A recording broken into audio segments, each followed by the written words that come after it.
Halo Sobat Iteza, balik lagi bersama aku Jack si pengayom janda. Gimana hari ini? Sehat kan? Token listrik masih sering bunyi-bunyi setiap malam. Kali ini kita akan membahas film yang super keren dan penuh aksi gelut yang sangat barbar. Kita mungkin tidak hidup di masa lalu, tapi masa lalu hidup dalam diri kita. Film berjudul The Comeback tahun 2023 di sebuah jalan di kota Beijing dengan komunitas penduduk yang ramah di sana. Tinggal seorang pria setengah baya yang sangat dihormati. Paman tua itu adalah tokoh panutan ramah dan baik, tapi orang ini datang dengan masa lalu berbahaya yang sudah terlupakan dari ingatannya. Seorang mata-mata dan petarung kelas atas yang menjadi legenda di dunia agen rahasia. Badai dari masa lalu datang menerjangnya, membuat pria ini terpaksa bertarung dan mengingat betapa mengerikan dirinya dulu. Jadi langsung sajalah kita gaskan. Sebelumnya jangan lupa subscribe channel Iteja Story agar Mimin selalu senantiasa bisa menghibur teman-teman semuanya. Dan selamat menikmati dan enjoy. Awal adegan film dimulai yang memperlihatkan seorang pria bernama Aji. Dia adalah agen elit yang sangat terkenal, sadis dan brutal. Ia juga merupakan mantan agen pasukan khusus. Saat itu Aji bertemu dengan bos mafia kelas kakap bernama Jin, pemilik arena balapan motor, untuk membicarakan sebuah bisnisnya. Jin juga telah memiliki banyak informasi tentang jual beli persenjataan ilegal. Aji yang merupakan mantan agen pasukan khusus, ia pun ingin membeli persenjataan tersebut. Namun saat transaksi senjata yang dilakukan oleh pihak luar, justru informasinya telah terlambat 2 detik, yang akhirnya pihak luar pun kabur. Di sini Aji langsung membantai Jin beserta dengan para anak buahnya. Terlihat dalam pembantaian tersebut kita bisa tahu jika Aji merupakan seorang agen rahasia khusus yang ditugaskan untuk membantai para mata-mata demi mendapatkan sebuah informasi. Aji juga telah memiliki rekan-rekan yang lainnya yang tak kalah brutalnya. Di sana, Aji dan teman-temannya langsung menghabisi satu persatu para anak buah Jin hingga tewas.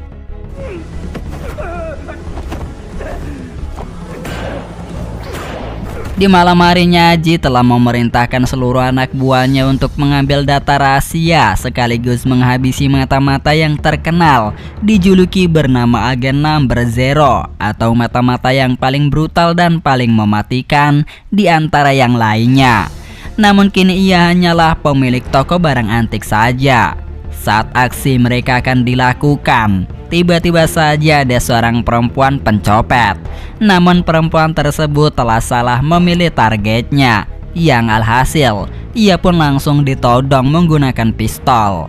Namun saat ia akan dihabisi, tiba-tiba saja datanglah Zero yang langsung menghabisi satu persatu anggota Aji dengan barbar dan sangat brutalnya.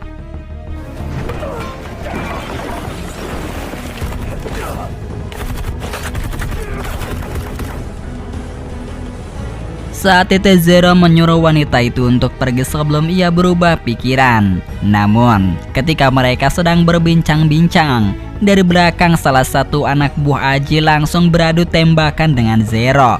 Akhirnya mereka berdua pun langsung tumbang.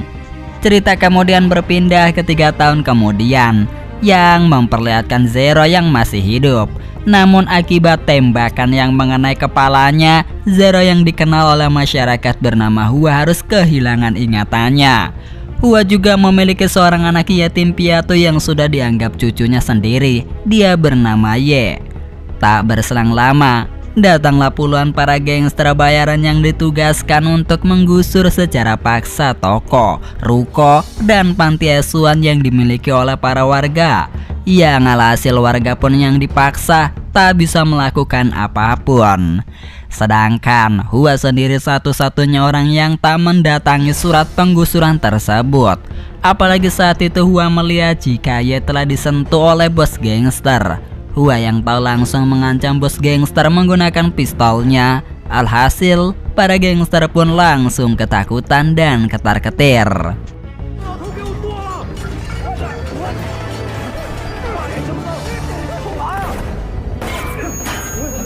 Setelah kejadian itu akhirnya polisi pun langsung menginterogasi Hua. Polisi itu sendiri langsung menyita pistol-pistol yang disimpan oleh Hua.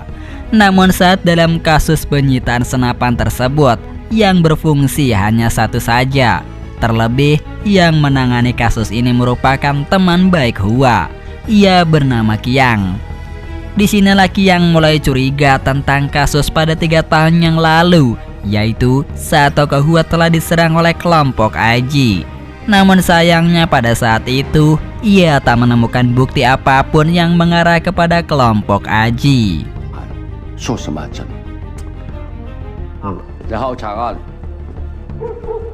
Malam harinya yang memperlihatkan Qiang yang berada di tempat panti asuhan yang dikelola oleh Zen. Saat itu, Qiang menanyakan tentang kisah cinta Zen bersama dengan Hua. Diketahui ternyata Zen merupakan seorang wanita pencopet yang diselamatkan oleh Hua pada kejadian 3 tahun yang lalu. Saat itu, Qiang menanyakan tentang masa lalu Hua kepada Zen. Akan tetapi Zen pun tak mengatakan apapun tentang masa lalu Hua yang sangat kelam. Karena Zen tahu jika ia telah berhutang budi kepada Hua. Oleh sebab itu, ia pun berusaha untuk menutupi rahasia Hua sebaik mungkin.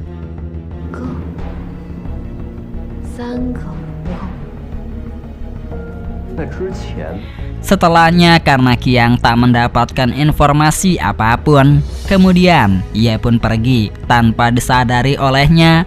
Ternyata password yang dipegang oleh Qiang yang akan dijadikan bukti ternyata sudah diambil oleh Zen. Namun saat itu Zen langsung berubah pikiran. Ia pun langsung menyuruh Ye untuk segera mengembalikan password itu kepada Qiang. Sedangkan malam hari itu Hua telah bertemu dengan seorang gembel yang bernama Chao. Ternyata Chao merupakan saksi mata tentang kebrutalan Hua di 3 tahun yang lalu. Di sini Hua menanyakan tentang identitas yang sebenarnya kepada Chao, karena ia hingga sekarang ini masih belum bisa mengingat sama sekali tentang masa lalunya. Chao pun di sini berusaha untuk menjelaskan tentang identitas yang sebenarnya, meskipun sedikit demi sedikit Chao menjelaskan kepadanya. Namun akhirnya Hua bisa mengingatnya meskipun ingatan tersebut belum sepenuhnya kembali. Kemudian terlihat para kelompok gangster yang pernah menggusur toko para warga datang kembali untuk menghajar Hua. Sehingga disinilah Hua pun langsung dihajar habis-habisan. Kabar pengeroyokan itu pun langsung tersebar di berita televisi. Oleh sebab itu Aji dan kelompoknya pun sudah mengetahui bahwa Zero masih hidup. Rekan-rekannya pun merasa bahwa agen paling brutal dan paling mematikan kini hanyalah orang tua biasa yang sudah tak berguna lagi.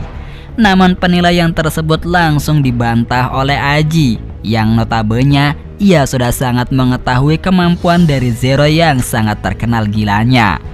Ia menjelaskan jika Zero emang sengaja membiarkan dirinya dikeroyok, padahal justru para gangster itulah yang mendapatkan luka yang sangat parah.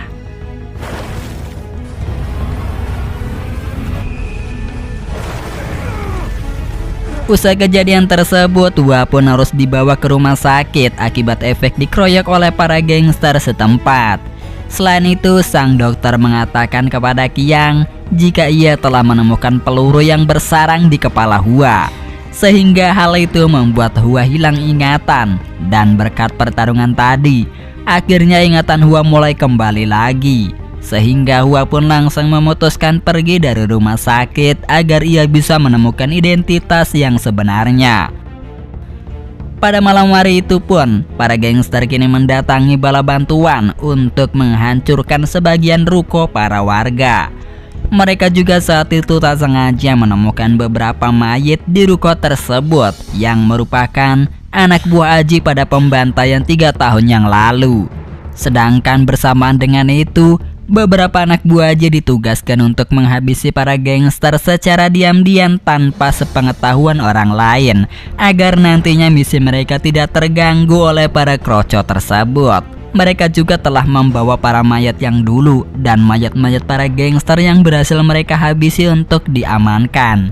Alhasil karena tim Aji benar-benar sangat cerdas, para polisi dan tim forensik yang menangani kasus ini pun tak bisa menemukan tanda-tanda keberadaan para mayat. Namun Hua dan juga Qiang pun tetap menyelidiki kasus ini secara diam-diam, hingga mereka pun sempat melihat Aji bersama dengan para rekan-rekannya sedang berada di tempat sauna. Kemudian akhirnya Qiang pun sudah berada di dekat Aji. Seketika itu Qiang pun langsung diserang oleh anak buah Aji. Sedangkan Hua pun langsung bergegas untuk menolong temannya yang sedang kesulitan. Namun ia harus berhadapan dengan Aji yang memiliki senjata lengkap. Namun kebrutalan dan kesadisan Hua masih tetap ada dalam jiwanya. Meskipun ingatannya hilang, namun ia tak melupakan kemampuan tempurnya.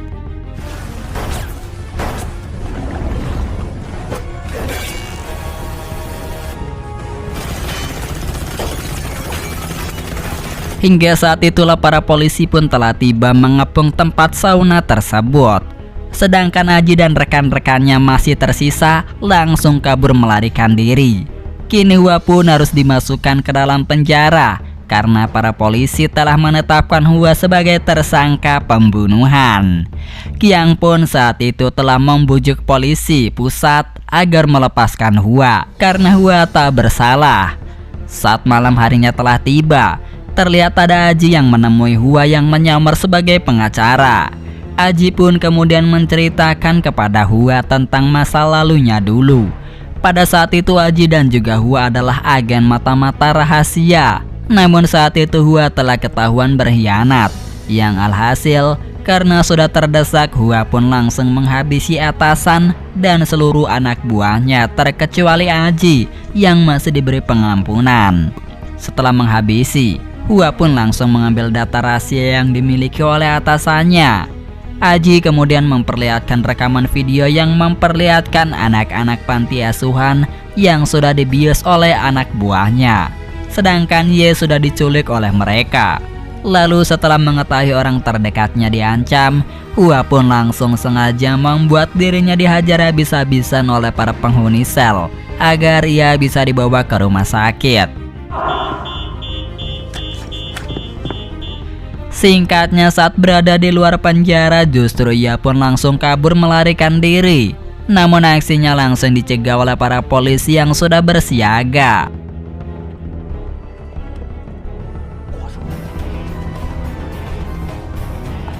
Tak berselang lama datanglah mobil yang tiba-tiba saja langsung menyerang para polisi. Ternyata itu adalah Chow yang ingin membantu Hua dan juga Zen yang berada di kantor polisi. Diam-diam ternyata Chow sangat mahir dalam bertempur menggunakan senjata.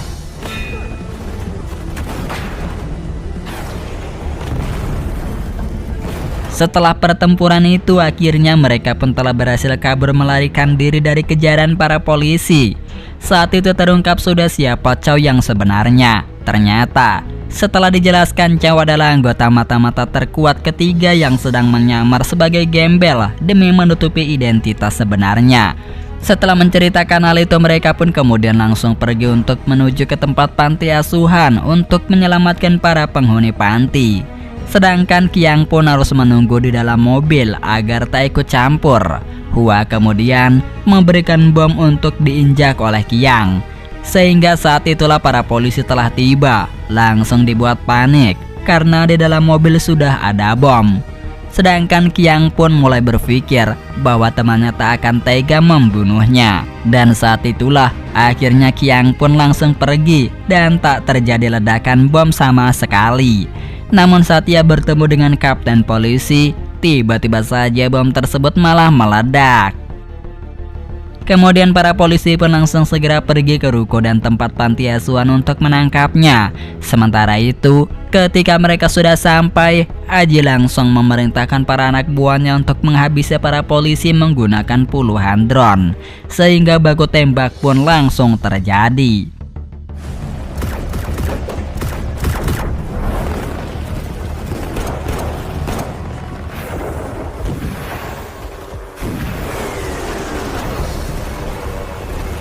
Hua kemudian telah berada di panti asuhan untuk menghabisi anak buah Aji yang ditugaskan di sana. Satu persatu, anak buah Aji langsung dihabisi.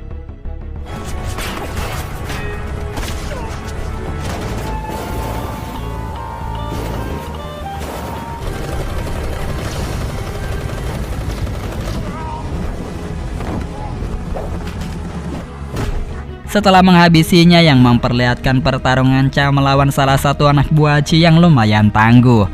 Dalam pertarungan itu Chao pun sempat kewalahan karena faktor usia. Namun untungnya saat itu datanglah Zen dan juga Qiang. Namun justru kedatangannya harus membuat dirinya terluka akibat terkena tembakan.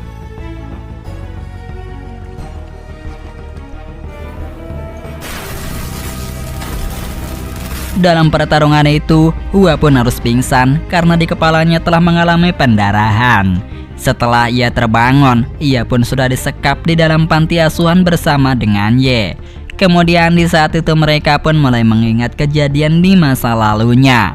Ternyata pengkhianat sebenarnya adalah Aji, karena bukti USB data-data tersebut bukti kejahatan Aji yang berkhianat. Sehingga disinilah sudah terungkap Aji adalah dalang kejahatan selama ini.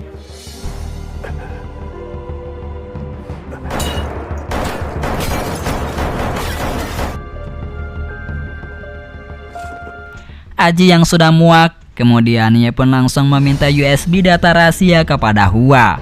Bersama dengan itu, Qian pun meskipun ia dalam keadaan terluka, ia pun langsung membawa Ye ke tempat yang aman.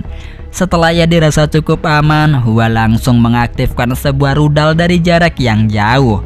Aji pun saat itu langsung ketakutan dan langsung pergi dari tempat tersebut.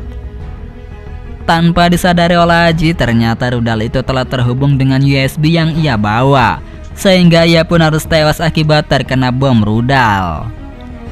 Usai kejadian itu, para polisi tak bisa menemukan keberadaan Hua dan juga Chao. Menurut informasi, mereka telah tewas. Namun anehnya, tak ada sama sekali makam yang menjelaskan bahwa Hua dan juga Chao dikubur di sana. Dan film dari The Comeback tahun 2023 pun telah tamatnya sampai di sini saja dengan ending yang cukup berbahagia. Terima kasih para subscriber yang sudah standby di channel It Is A Story. Sampai jumpa kembali di alur film berikutnya. Bye bye.